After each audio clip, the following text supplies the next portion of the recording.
It, it actually started a few weeks after, when the schools started to shut down because of the pandemic. And then we realized, how are we going to get all of these students additional food under the federal program? How many a week, Jim? We're doing 1,100 meal deliveries a week for the past 40 weeks. So multiply that, 50,000 or so. It's almost 50. Well, it's 45,000. And these are volunteers in many cases, and you'll see them in our neighborhoods. But our thing was, we wanted to make sure that people had food, that they could eat. It was bad enough that many kids were home unsupervised, that kids were having to learn remotely, didn't have internet access at the time. And we wanted to push on all fronts, but one of the things that we know that we needed to do was to make sure that there was food in people's houses. The other thing we're kind of concerned about too is, if we didn't do that, is food security. Because we actually don't just deliver, say sandwiches. There's frozen pizzas, or there might be frozen foods. So we get this all in coolers. So while we're on the run, we're actually making sure that the foods that need to stay cold are in coolers and put into the packages just before at the drop-off. And so we have a lot of control. It's done every other day, and it starts about 6:15 in the morning and goes till about 11, 12 o'clock each day that they're running. That's many vehicles being on the road. The key one is that we have a bus that was donated to us, and that bus is key to the big runs, because we're actually putting the frozen foods on the fly just prior to delivering, because we're keeping everything in coolers. Probably the most relevant thing was, at the time, is they were talking about a very short shutdown. We banked it on a very long, so we went the other extreme. We said, they're talking about a 2-week, 2-month shutdown. Let's look at this thing long term, because our calculations at that particular point was, this wasn't going to slow down anything, and it was just coming at us too quickly. So our bets were, this would be a long-term situation, and we knew there were students who were home, who wouldn't be able to get to one of our distribution sites, which were the schools, to pick up lunch. So we just kept communicating using every vehicle we possibly could. And it wasn't long after that, through emergency management, they set up a pretty sophisticated network. We didn't have one complaint or a call to City Hall that said, we don't have any food. We have so many different, we handed out from our CARES Act funding to the Spanish American Center, Ginny's Food and Thrift, and as well as Catholic Charities. But there were many, many more churches and nonprofits that helped. But together, we have a network that was able to receive food and get that out to the community. So no one called and said, we don't have food. Is there a way you can help us? Nobody had to do that. We had a whole network set up. And that's every day. It isn't just now. It's always through the community.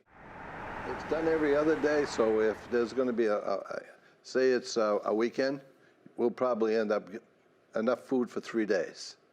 So that's how it works. If it's in between that, it's enough food for 2 days.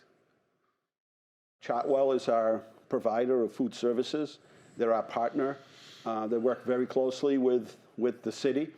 They make up all the food. They receive it through grants, the actual food. They prepare it, and it's handed off to the volunteers, and then they go ahead and distribute it to students' homes. There's never been a time or an occasion or a situation where we haven't been able to reach out to the community for anything. And that's individuals, businesses, religious groups, nonprofits, whoever it might be. And so we were able to amp up pretty quickly and make our appeal to the community that we needed some help. And help came pretty quickly. We were able to ramp up, within 48 hours or so, be able to ramp up and begin delivering meals. And remember, we're a city of 30 square miles. Is pretty big. There are some families that had to go to work, so they couldn't be home. There were people that couldn't get to didn't have transportation or live too far outside of town to get to one of our schools to pick up lunch. So I'd say we never skipped a beat. We ramped up within 48 hours and started delivering lunches. Our mayor here, Dean Mazzarella, was able to go on your program, LTV, 7 days a week, twice a day, social media, and that brought in the volunteers. To get the volunteers, what we did is, it was under a state of emergency, so we ended up just doing query checks, interviewing them, and we ended up in the first 2 weeks with, I think it was 12 to 14 new volunteers. What we try to do when we do the interviews is match the skill set with our operation. We had a guy that was a cook. We worked with him on the canteen and also help out in the kitchen area whenever that's necessary. On communications, I had one fella who was taking phone calls, because remember, we were doing the 24 hours a day out of the Emergency Operations Center. And I look over his shoulder because he's working on his computer consistently. And I said, "It looks like you're a chemical major." He goes, "Oh, yeah." Come to find out, he was working on the vaccine from our facility. He was working for Moderna. So that was pretty cool. It's important because when you put the call out, and I tend to say, can you give me an hour? Can you give me 24 hours in a week? Can you give me a week and a month? And so many of those individuals said, yeah, I can do that, and then ended up being full-time volunteers who, once they saw what it is that we do, not only for this effort, but for community efforts and sometimes regional efforts, they were hooked right away. And I said, just give me that 1 hour, give me that 1 week in a month, give me that 1 month in a year, and they're hooked. And they see the difference they can make in their community. They do it not because they're looking for any kind of thanks or recognition, but they do it because they feel they're making a difference, and it's something that's rewarding to them. We also had one couple that were scheduled plan with their RV to travel the country. They felt so good about helping these kids with these food programs, they canceled their trip. And they stayed on with this. I'm impressed with the volunteers are doing. Yeah, they're the backbone.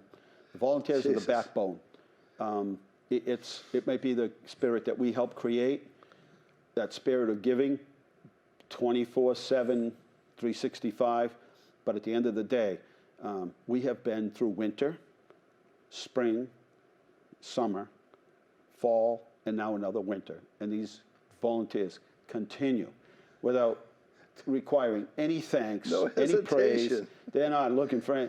This is them, and that is the backbone of this, and it's pretty impressive. We couldn't be any more grateful to those volunteers, and those families receiving the assistance couldn't be any more. And if I had one, I had hundreds of families say, thank you. Please give my thanks to the volunteers, everybody, Chartwell and everyone involved in making this happen. It really has truly made a difference. If anybody's been out grocery shopping, you know what it cost. And having your students home versus paying for that lunch or free and reduced lunch it plays a big part.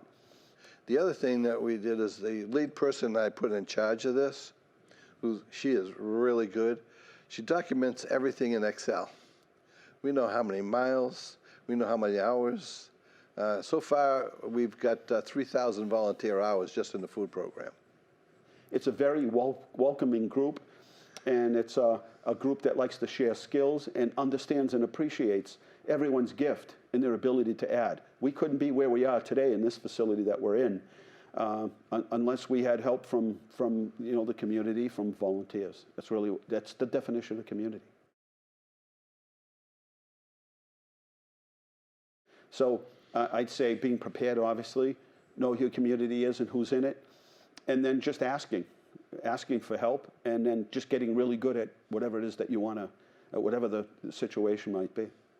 When the mayor says being prepared, we were running a tabletop drill in December prior to this all happening, which kind of set us in the right tone to get things done, and rather quickly. And as he says, relationships, concentrated in relationships for a significant period of time, so we knew right away who the people we could go to.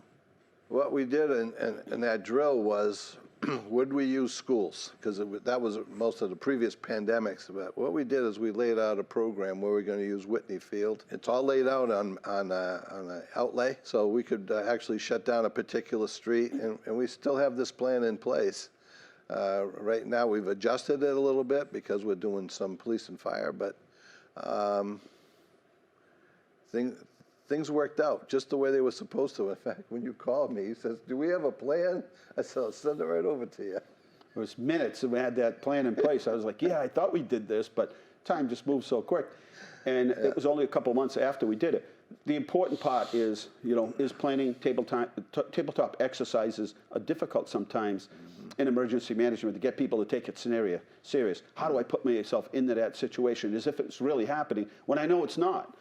And for instance, this very day, we are at our mall, which is our primary distribution center, and we're doing public safety today, and it's going so smoothly. And I mean, it couldn't have gone any smoother. We've got food there, and it's just going so well and so well prepared.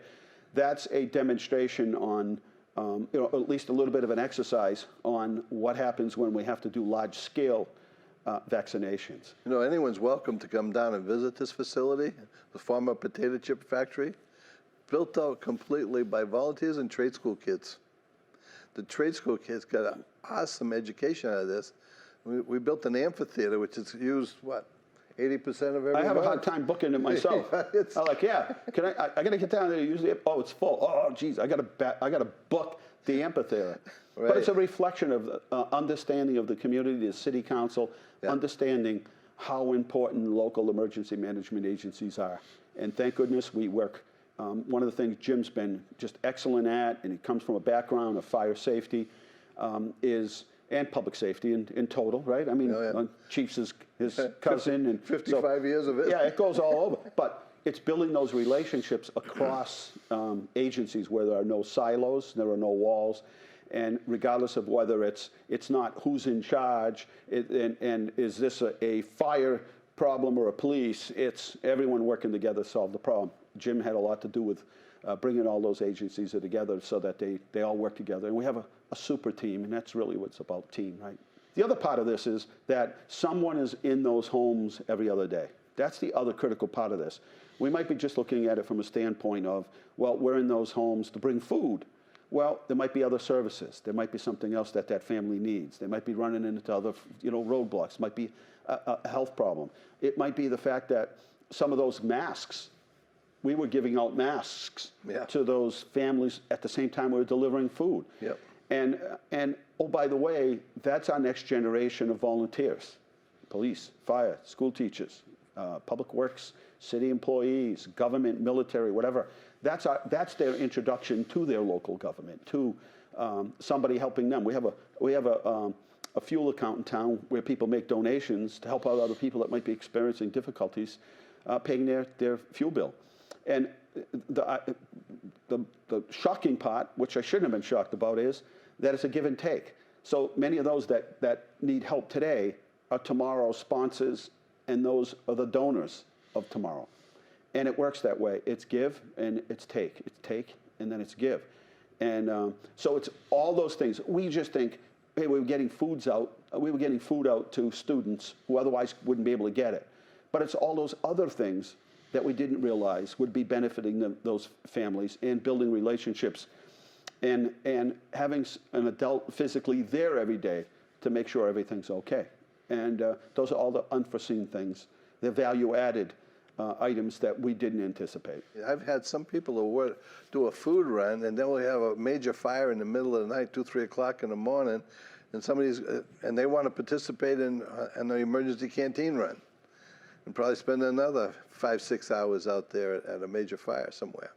So overall, I'm just appreciative of what the volunteers do, and I'm just amazed by it. Thank you. I don't think we can thank. There are just so many people to thank, and we have to thank from state and federal agencies to local businesses and individuals, nonprofits and religious groups, and just everybody, city workers. We have great teams of city workers. And, thank you for everybody's patience, but the willingness to help out.